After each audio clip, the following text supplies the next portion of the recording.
Hello and welcome to Stork'd, the podcast, in which we explore all the things related to families and how our families come together, the way they are built. I'm your host, Julia. I'm a solo mom by choice, and I love exploring the way in which families can look and feel different from one another. Often we talk about the creation process of families, but today we're going to go deep into the scientific research of what happens to a parent's brain when a baby enters their household. In today's episode, we've got Chelsea Conaboy. Chelsea is a writer, and she has published some really interesting research around how our brains evolve through a book called Mother Brain. Let me pause and just ask a question. Raise your hand if, since having a baby or having a baby come into your life, you feel like you are a different person. You feel like something about you has changed and you're not quite sure what or why or how. I've got two hands enthusiastically in the air, and I'm sure you do too if you are a parent, because there is something, as it turns out, scientifically that changes in our brains.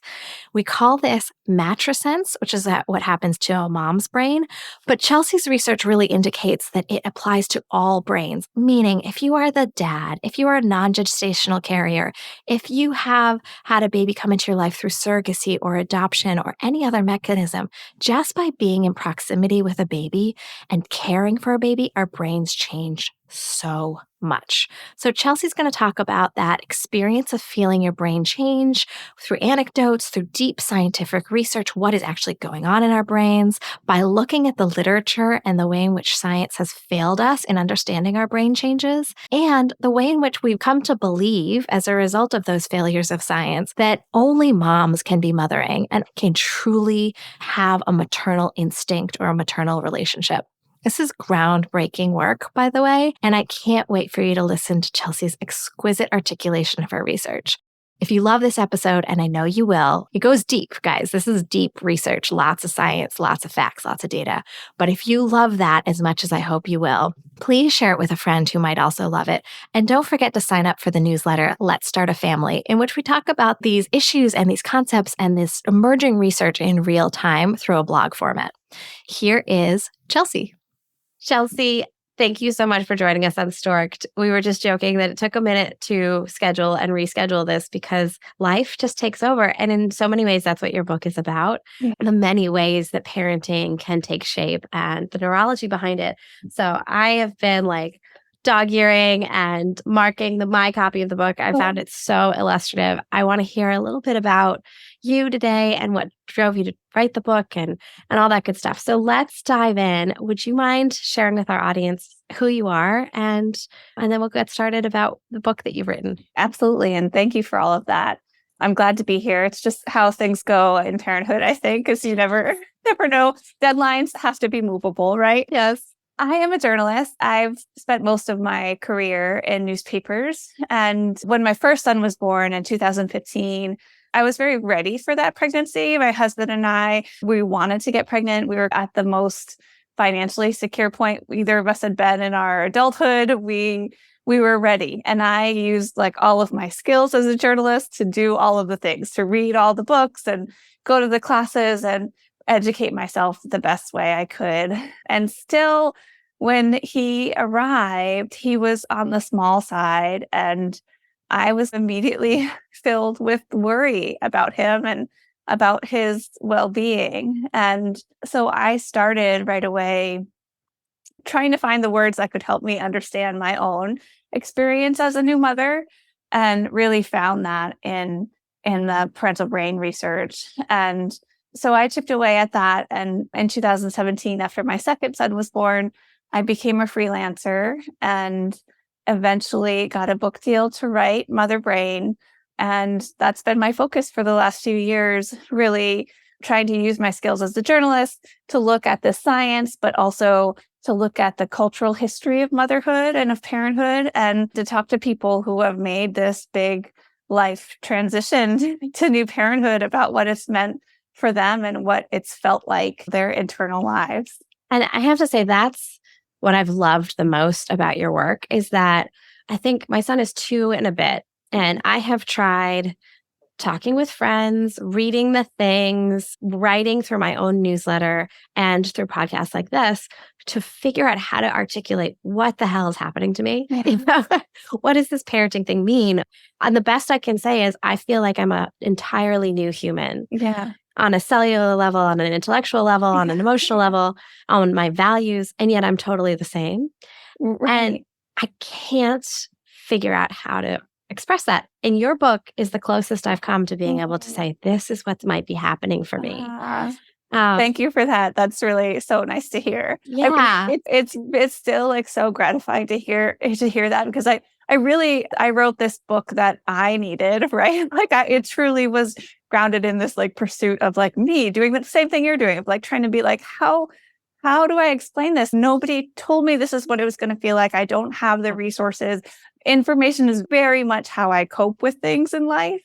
So I went in search of it, and I wrote the book that I really needed. And I had a lot of trepidation when it was first coming out about whether people were going to relate to it in the same way that I did, relate to the science in the same way. And so it still is really so, I'm so grateful for that kind of feedback when people say that like it helps them to see themselves too. Let's talk about some of the key points. There are so many. I am not talented enough to distill them all, but one of the things I heard you say pretty loudly in the beginning chapters of the book was that there's a myth of what motherhood is. And it's one that we've held on to with the way we've biased our scientific research and through history and just cultural norms in the Western culture.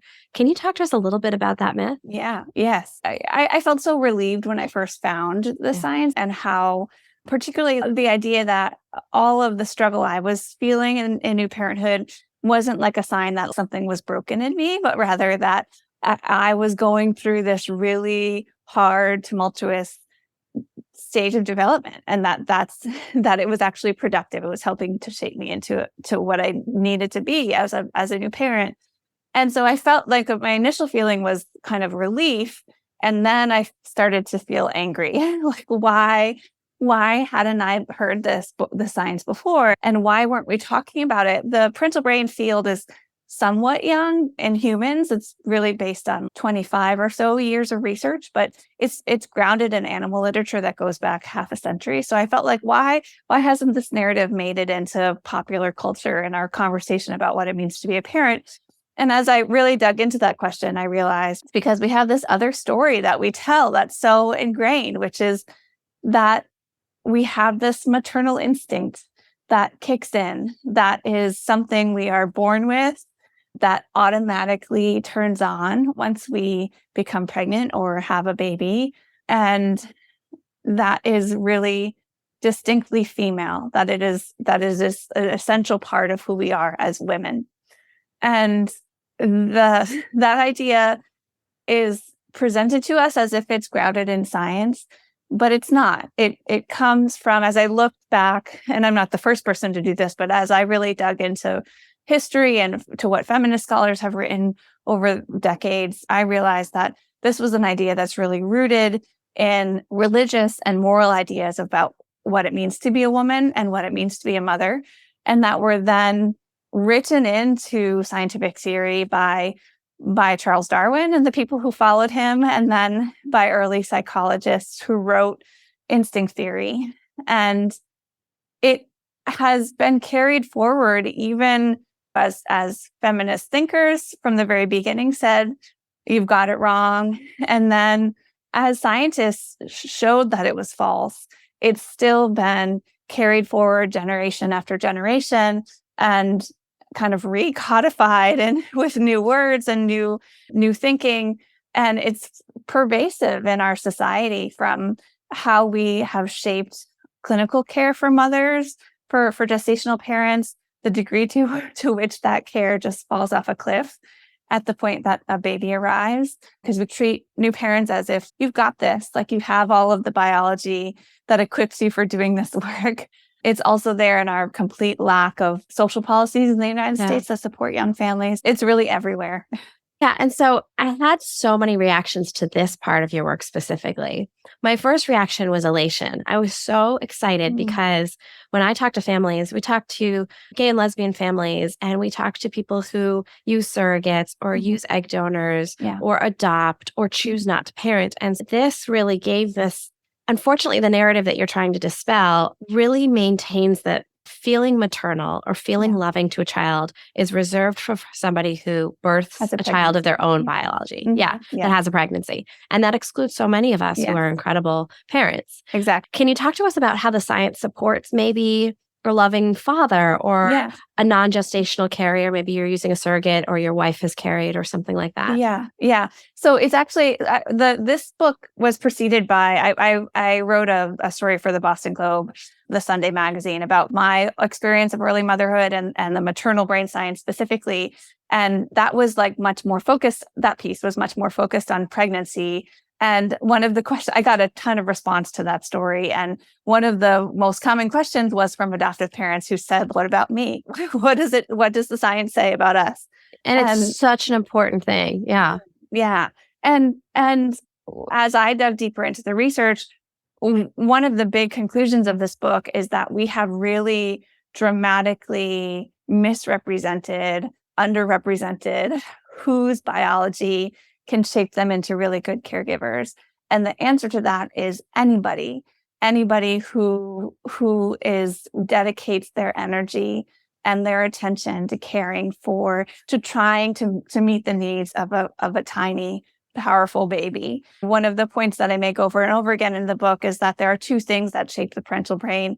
One is hormones and the other is experience. We talk a lot about hormones associated with pregnancy, and the reality is that babies are such powerful stimuli for the brain that really anyone who is engaged in caring for them, who's really committed to that work, also experiences hormonal changes.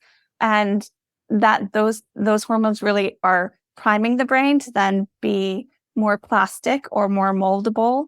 And it is ultimately like the experience of trying over and over and over again to read a baby's social cues and to try to meet their needs, even though, they are these vulnerable, nonverbal creatures. They are these incredibly powerful stimuli for the brain. And that work, that like intense learning of figuring out how to connect with them, how to understand their emotional states, and then respond to them. And then over time to be flexible as their needs change. That is just this incredible learning experience, developmental experience that is open to anyone who really engages in it. Yeah. And so I'm going to just repeat that in my own words because it really blew my mind. What I'm hearing is if you're in proximity with a baby enough, it doesn't matter if you're a father, if you're somebody who didn't carry, if you're an adopted parent, if you're a grandparent, if you are in proximity enough with a baby, your brain will be changed and will be changing. And that's amazing. Yeah. And it can feel, I think, when we say it so simply, like a pie in the sky idea, but it's the research is bearing it out. So we know that gestational parents' brains change both in the kind of activity that's happening in their brain and also in the actual structure, the volume across brain regions changes. And now we have the research around fathers and others is still emerging, but what we know is that particularly in fathers, the research shows that we know the activity changes, and now we're starting to see that the structure of their brains change also. And there's one particularly fascinating study out of Israel that looked at gay fathers and straight couples, and it's complicated, nuanced findings, but basically across all couples, the more time that a father spent in direct care, being responsible for the caregiving duties of their child, the more dramatic the change was in their brains. Yeah, and I've seen those studies, and they're starting to point to increased paternity leave and better leave care in general. So there's like this movement to use your research and other researchers in thinking about our policy changes, whether that's at a corporate level or at a national level. And I think it's so important to take that under consideration. It was also helpful for me to hear you articulate it because my first reaction as a new parent reading the early part of your book was, wait, if this motherhood thing is a myth, what's happening in my body? Right. But I'm telling you, my brain is changing. My body's changing. Like something feels so different. Right. And so when I better understood it was partly hormonal. Yeah. And partly also that just being with my son as much as I am is going to shape you. And of course, how could it not? I get a lot of pushback from this idea that the maternal instinct is a myth because people think that I'm saying maternal intuition is a myth or that your connection to your baby is a myth. And actually, I'm saying the exact opposite of that, right? Like I'm actually saying, like I wrote a whole book about how those connections develop and how our brains change to help us sense what is happening in our baby's minds and to help us understand what they need and to feel connected with them in the moment and over the rest of our lives. The thing that is false about it is that comes easily, right? That it is just, and it comes easily specifically to women.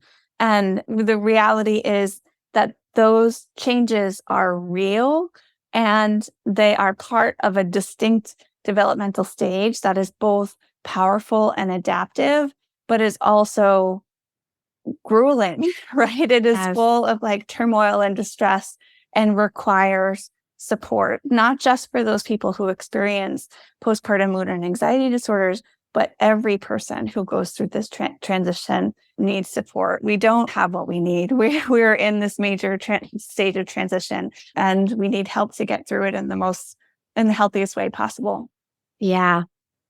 Yeah. And it's really an important point of clarification that you're saying it's challenging. And of course it's challenging. When I started my career, I worked in early childhood education, and a lot of the research at the time, I'm old, so it was a minute ago, was about how kids' brains are changing so much. And the early research at the time was about the neural synapses. And before age 4, you've got all this brain connectivity, and the more you use your neural synapses, the more they grow and strengthen. Right. And so you can track how a baby's brain, an infant's brain, a toddler's brain is changing. And we allow for that. We're like, exactly. They're having a meltdown because they don't yet know how to process their emotions, or they're crying because they have a poopy diaper. They don't know how to change their own diaper yet, obviously. Mm-hmm. But we don't allow that for ourselves and for the people in our lives that we care about. We're like, you should just have it together by now. Right. Yes, it's such a key point. And I think we talk so much about how parents shape their child's brain development, but this is a bi-directional process, right? So like our babies arrive with a lot of development left to do, but they also arrive like with their own genetics and agency and power in themselves. And they are likewise shaping our brains just as we're shaping theirs, that we are growing and changing together. And in fact, you influence one another. Like the particularities of your own specific child will shape your parental brain in that time. It's so remarkable. Well, I imagine that you have so much content knowledge, even more than what made it into the book, because a book has to be shaped within a discrete parameter. I imagine that when you're in a cocktail setting, right, and there's a woman who's pregnant just about to have a baby, or a parent that is expecting an adopted child, you might want to say something to them about what they might expect in the same way that you were hoping somebody would say something to you about what you might expect. Mm-hmm. What do you say in a moment when you have such a short time period? It's tricky. And I think about this a lot, like when I'm writing baby shower cards for friends. I think the real short version of this is that this is a process, that you're not going to know what you're supposed to do from the beginning, and that it's hard. It's normal for it to be hard. That's the bottom line for me, that like your brain is changing, and through that, like it is normal to struggle. and I really feel like it's such a simple message, but if I had been told that, I would have felt much less guilt around the struggle that I did experience. Mm. Can you talk about that guilt a little bit? Oh yeah, sure. It goes right back to maternal instinct, really. For me, it was this I felt so overwhelmed by the worry, and that like I felt all of the things I wanted to feel about my son, also like the joy and the wonder and like the celebration that he was here and that we had done it. And I felt like I couldn't turn off the worry, that it was that I worried so much about his well-being and his growth and whether I was doing enough or I could do enough to be the caregiver that he needed. And in truth, like I see a therapist regularly, like I recognize more of like my own struggles with anxiety, and I should have had more professional help in that time. But also all of that worry felt to me like I was missing something. I was missing like the maternal instinct that would have given me the equilibrium through that time, that would have filled me with all of that maternal warmth and love that kind of could overwhelm all of the distress, right? And since I wasn't feeling that to the degree I had expected, what did that mean about me? What did that mean about whether I could be the mother my child needed? And that's just so pernicious. And I think a lot of new parents feel that, because we have this narrative around what maternal love should feel like. And the reality is it feels different to so many. It really differs so much by individual. And one of the points that I make in the book is that we talk, even like our narrative around oxytocin, for example, we talk a lot about how your baby arrives and hopefully you've had a unmedicated vaginal birth, and then your baby will like sort of like crawl up your chest and latch on, and you'll breastfeed and you'll be flooded with oxytocin. Your baby will be flooded with oxytocin, and your bond will be sealed for good. And that's a very specific narrative, and it goes that it just doesn't there. I don't actually know many people who have had that particular experience. And in reality, there's like a lot of ambivalence in new parenthood, and your love for your child can develop over all different kinds of timelines. What your child does need from the very moment that they come out, and even during pregnancy, if you're a gestational parent, is your attention, right? Mm-hmm. Like they need you to be working to meet their needs and to help them to grow and thrive. And the brain actually changes in ways that are specifically directed to help us to give them our full attention. And so even sometimes that can feel like worry for a lot of people, and that's okay. Yeah. That's also like a normal part of the adaptive process. Yeah, that brings up two things for me. The first is, I think if I were to retitle this podcast, it would be the Should podcast, because when we talk about our family lives, it's all about the stark interactions we have with our own shoulds. Yeah. And what you're saying is I should have felt a certain way. And the fact that I was feeling anxiety or fear related to him made me think that something was wrong, made me think that I was not doing my job. And we've got so many shoulds in this podcast, it's not even funny. And a lot of our work as parents or non-parents or people in family structures is to dismantle the shoulds. Yes. And so you're helping do that. Yeah. But one of the things that's really confusing as a parent is to know the line between when is this a medical concern? When is it postpartum anxiety? When is it postpartum depression? And when is it a normal element of parenting? And specifically, as you talk about parenting, the way in which our brain chemistry changes during parenting. I'm sure you're not a doctor, and I can't expect you to speak to that too much, but can you help us understand a little bit between those two things? Yeah, I thought a lot about this as I was writing this book, partly because I was worried about, we've made a lot of progress in reducing the stigma around postpartum mood and anxiety disorders in the last few decades. And I didn't want this book to sound like I was saying everybody goes through brain changes when they've had a baby, and so that's normal. And I didn't want to like somehow seem dismiss. Yes, exactly. And the reality is, I guess I'd say two things. Again, you said I'm not a clinician. The standard message around postpartum mood and anxiety disorders is that when you feel like those worries, depressions, just big emotions of any kind, right, or thought patterns, when they're getting in the way of caring for yourself or your child, then it's time seek help for it, right?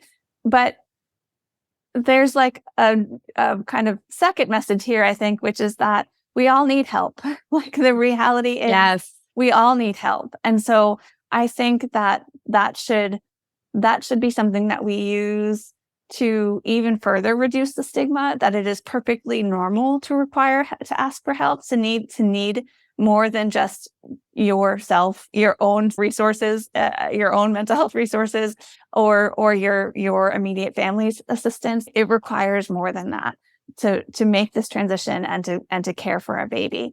And also, I think that fact should change our social policies. We need to have systems and structures in place to deliver that help on a much more universal level.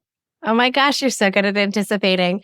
One of my questions is, based on all your research, if somebody gave you carte blanche to change policy, what might you restructure in our culture? So just a precursor to my answer for that, I guess I want to say one of the comparisons that I like a lot with this research is to the teenage brain science. So that science is like a little bit farther ahead than the parental brain science. Oh, interesting. And we really, so they're both, there's a lot of comparisons also between them. They're both two stages of development when we go through dramatic changes in hormones and experience, when it is clearly a fundamentally adaptive time of life, but it also comes with dramatically increased risk of mental illness. And that in the teenage years, we've acknowledged that you need to build in systems of support for teenagers. So we've actually taken that science and we've used it to do things like shape public messaging around mental health and risk and substance use and risky behaviors, to change disciplinary practices and school start times, and to shape how we talk about social media. And we've also used that science, taken it to parents themselves to help them to understand their teenagers. And we've given it directly to teens to say, this is what you're going through. This is what your brain development looks like in this time of life. And that's really helped to amplify the importance of mental health among this generation of teenagers. And I think we could do something similar with the parental brain science. We can use it to change policies. You mentioned paid leave, parental leave. That we are one of 6 countries in the world that lack mandated federal paid leave, and the only high-income country that lacks it.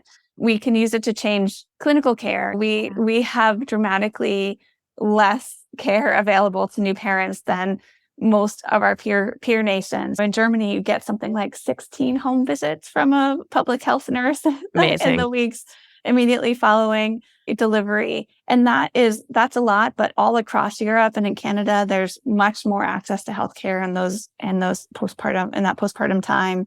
We can also use it to change how we talk to parents about what it means to become, or expectant parents about what it means to become a parent, to put information into their hands so that they can do an accurate assessment of what they need, of their own social resources and their mental health.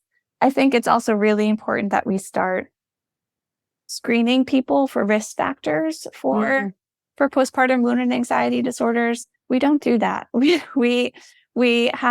probably are familiar with that screening tool that you get at your 6-week postpartum appointment that does an okay job finding some people who are experiencing depression, but we wait until people are in this free fall postpartum when we actually know a lot about what the risk factors are that contribute to postpartum mood and anxiety disorders. And we could do more to buffer against those things when a person is pregnant before they're in crisis.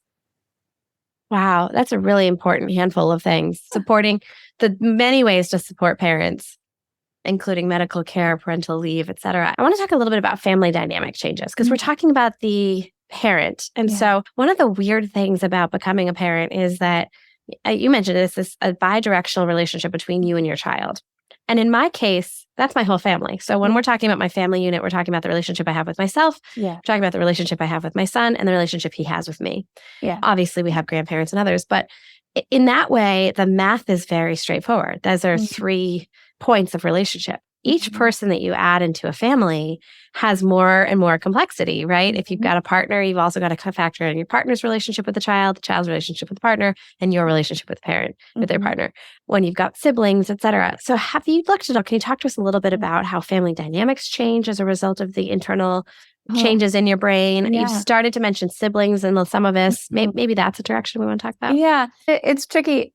I think that the science isn't there in terms of drawing a direct comparison to, or drawing direct conclusions rather from these brain changes to the other relationships. So I guess I'll say two things. First, there are some quite small studies that look at how parents' brains interact with one another, both among co-parents and among non-co-parents, just with other caregivers. So there is this sense that you create like a caregiving model of the world in your brain, that the way that you interact with your child shapes how you interact with other parents, including your partner. There's a lot more to explore there, but I think it's just like an interesting concept and thinking about how you are changed in ways that affect you outside of your household, right? Like how you see even things like international conflict where children and families are affected, how you interact with parents at school and at school pickup, or your child's friends and their parents. There's a lot more to say that the science hasn't quite gotten to yet that I think will eventually help us to understand how we show up in the world as parents. But to your more specific point about like family dynamics, one main conclusion I think from this book is that we have really unnecessarily focused our attention on the maternal infant dyad. Yeah. So pretty much all of our like science that looks at how infants develop is built off of attachment theory, which we can get into if you want. But the main point I want to make here is attachment theory is really grounded in maternal instinct theory also. And it looks at the interactions between a mother and a baby as if they are occurring in space, right? Without consideration of the partners and siblings and grandparents and teachers and all of the other people that exist in a baby's world. And so we have made all of these conclusions about the importance of a mother by only looking at the mother and the baby.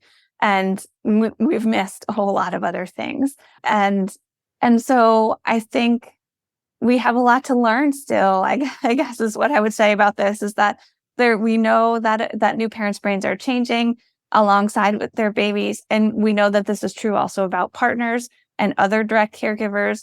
And in a way, I think that opens us up to a whole bunch of new questions, including, for example, what happens when a second child arrives and a parent's brain has been changed and by that first child, but now you're going through this experience of being exposed to another baby who is also a powerful stimuli and whose needs may be quite different from the first child. And how do you change? How do those two periods of development look different? And what have you gained from the first one that can help you to cope with the second? And then also what do you learn from the second that helps you to change your parenting to the first? I think that's a really dynamic process that we don't understand yet. And to that point, I wonder, is it like going through a second teenagehood? Does the amount of brain changes or chemical changes in your brain happen each time with each pregnancy? Or is it a law of diminishing returns or something like that where the sine curve is a little bit different? Yeah. So we don't have a crystal clear answer to that yet, but there is a sense that the changes that happen in the first pregnancy remain, right? That they thought that many of those changes last for the rest of a person's life. And so it's kind of like the architecture is there for subsequent pregnancies. And of course, there's different circumstances, a different baby, different maybe social contexts. So it's not going to be the same, but that there are changes that are kind of like meant to aid you along the way, that you've been changed in a fundamental way, and that will help with adaptation to subsequent pregnancies. I just want to finish one thought on the previous point, which is, so we don't also know we don't know like enough about how fathers and mothers or partners' brains interact with one another, in that period of adaptation. We also know very little about what prior pregnancies, including pregnancy losses, mean in terms of how the brain has changed. There's some good indications that it is meaningful. And yeah, I guess the short of it is that this research has really shown, I think beyond a doubt, that the brain has changed by this time. And that opens up like a very long list of other questions. Yeah. I love asking this question in different disciplines. When you roll forward 5 years from now, 10 years from now, what would you like to see be different about either the way we talk about parenthood or the types of research that comes out as a result of this first stage of confirming that the brain does in fact change? It's a great question. I would like to see much more research on non-gestational parents, so fathers and other partners and adoptive parents. I think that what we have is really compelling, but we need so much more. And I think that research has the power to really fundamentally change how we talk about social policy and clinical care and parenting at so many levels, including, and this is already happening, I think, to some degree, but I think the more fathers in particular are becoming more engaged as parents, the more that they are already starting to understand what it takes, how rewarding it is, and also what it costs, right? And we can already see them taking that knowledge back to their places of power and advocating for parental leave at their workplace, or taking their babies to the floor of the House and Senate in Washington and like creating a dad's caucus and starting to lead the way on some of those changes. And we need them, right? Like we actually really need them to make these changes happen. And so I think the more research we have that can help them to understand the changes they're going through, the more they can have the language to explain what they're feeling and to be the best advocates they can be. And the more permission you give them. Whenever I've shared with a dad who's either going on maternity leave or paternity leave, I should say, or was thinking about it, some of the research that I've seen, I'm not a scientist, I'm not a researcher, I'm not a journalist. Yeah. I'm just somebody who reads everything I can on families. Yes. And I'll be like, look at this article. It gives you permission to say, hey, this is important for me and for my family. I'm going to do things a little bit different. And I think there's a generation of men who are craving that permission. Yes, absolutely. Yeah. I agree with that wholeheartedly.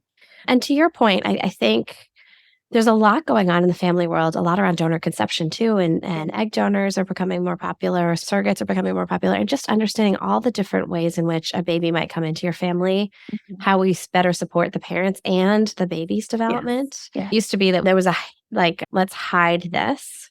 Let's not be overt because there's something deeply shameful about having a family structured in a way that is unusual. Let's not tell people about donor conception. Let's not tell people about adoption. And we know that has a huge impact on the child. Yeah. But maybe we could learn more about how it has an impact on the family unit or the parents as well. Yeah. Absolutely. And I think there's also this element of, particularly for single parents or single parents by choice, this like stigma maybe to asking for help. And I think all parents in the workplace face this to some degree of this like reluctance to say what you need because it will be used as a point against you. And if we can shift the message to everybody needs these things, like every single person, no matter your family structure, I think that can go a long way for everyone.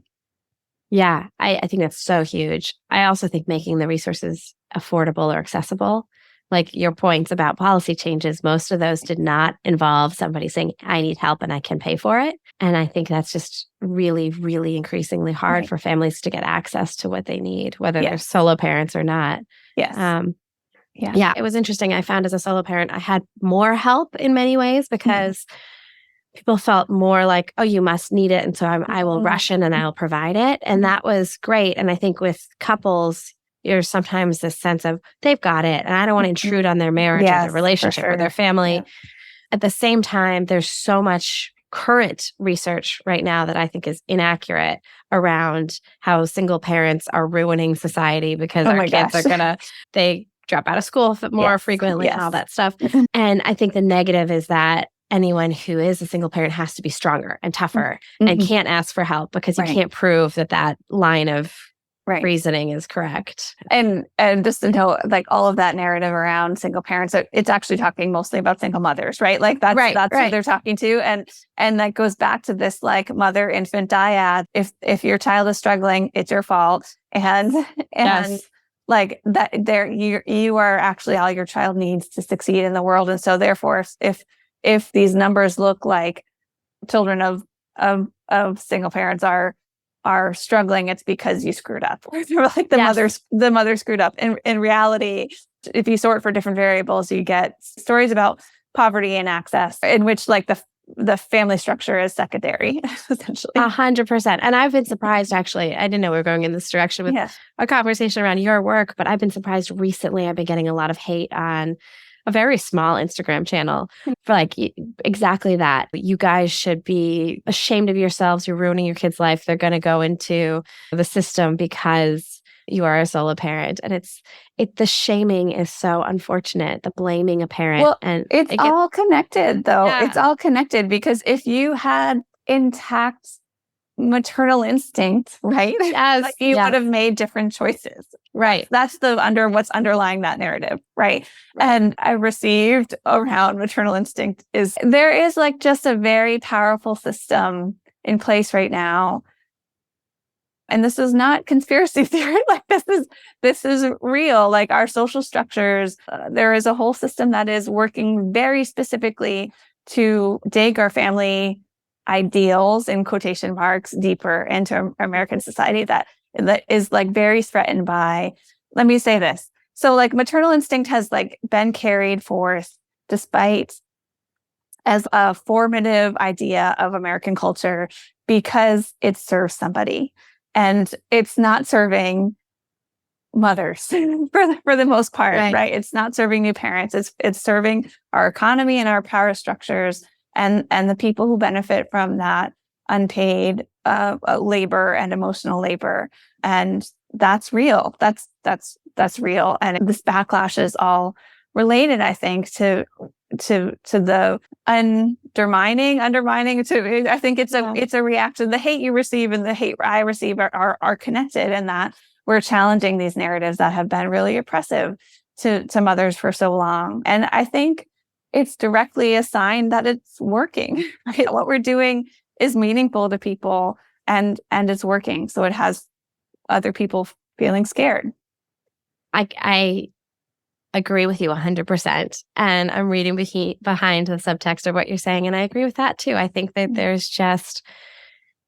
there's a society in which we go back to family structures, which are traditional and which have one parent, usually a mom, in the home, managing the home life. And there's a big movement afoot to get everyone back into that system for a lot of reasons that you identified and more.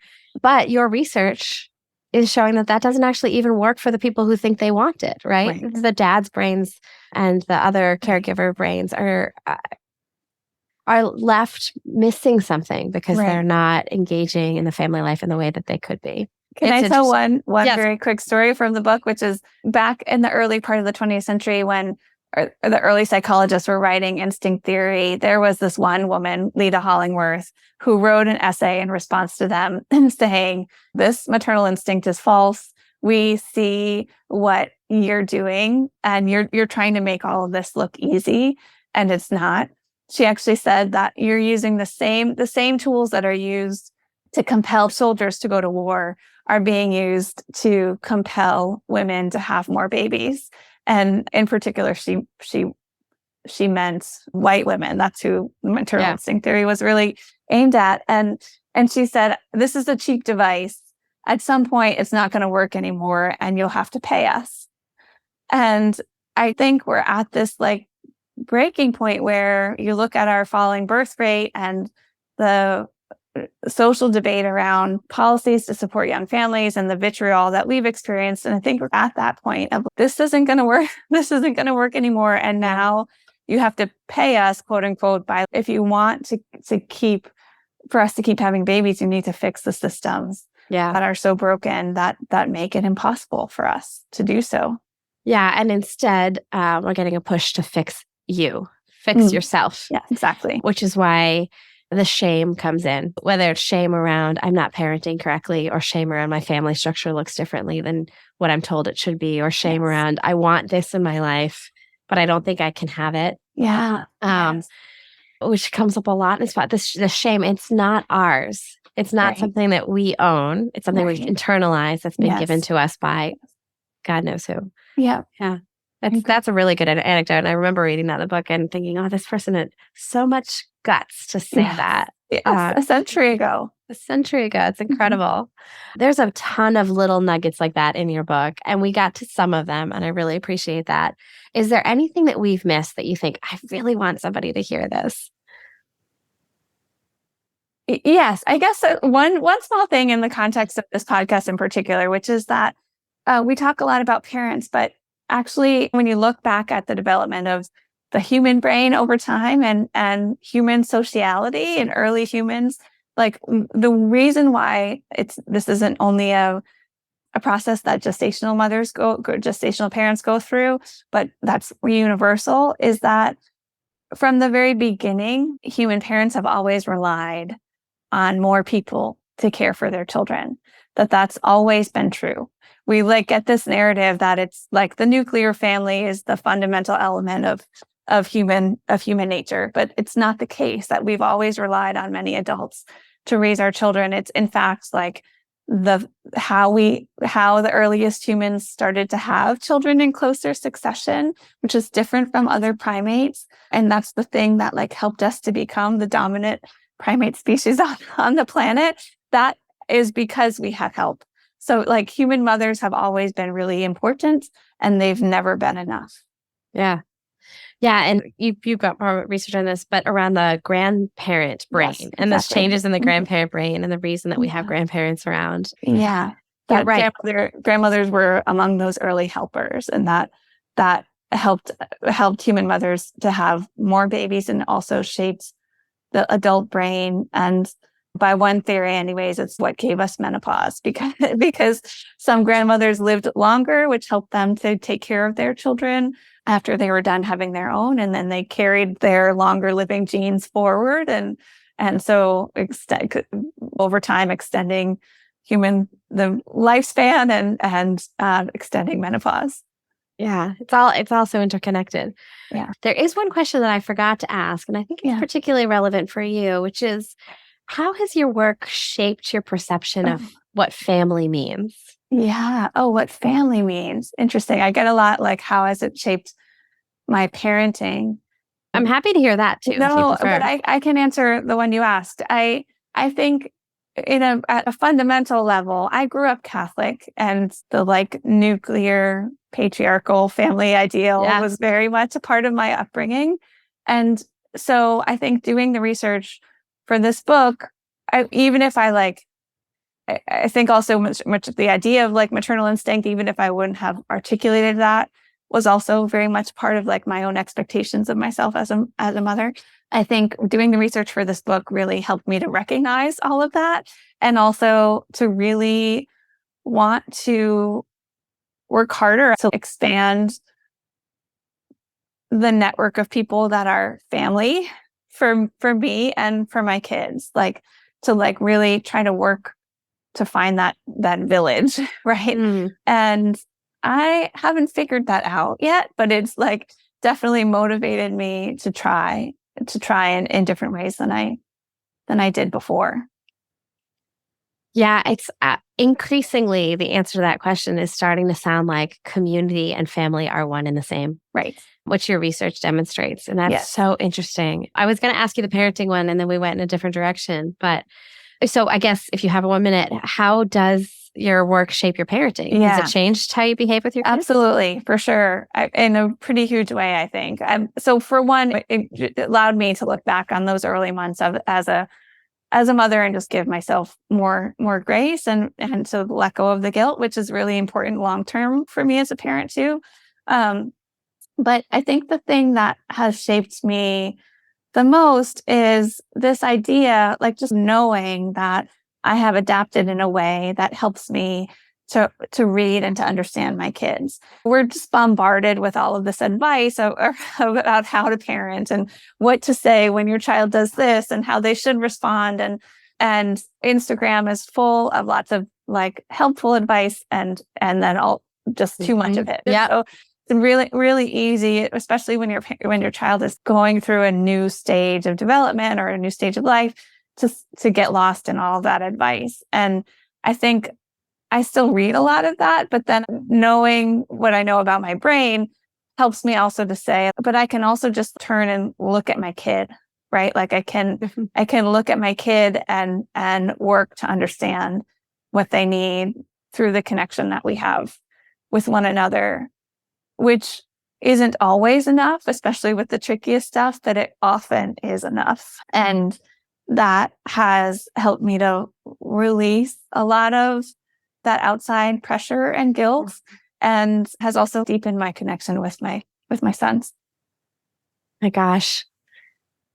That is like such an incredible nugget. What a gift to take in whatever information you want, but to use your own interpersonal connection as a filter. Yes. That is going to stick with me probably for the rest of my parenting. So thank you for that one. So nice. Thank you. If we want to read about all of these incredible anecdotes or otherwise find some of your other work, how do we access you? Yeah.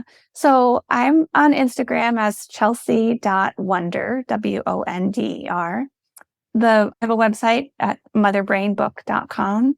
And I also write a newsletter called Between Us on Substack. That's so great. Your writing is really, you balance the science and the interpersonal really well. It's very easy to read for something that is so densely scientific. Thank you. So I really appreciated it. And I'm so grateful for your time today. Thank you. And thanks for all the important work you're doing here.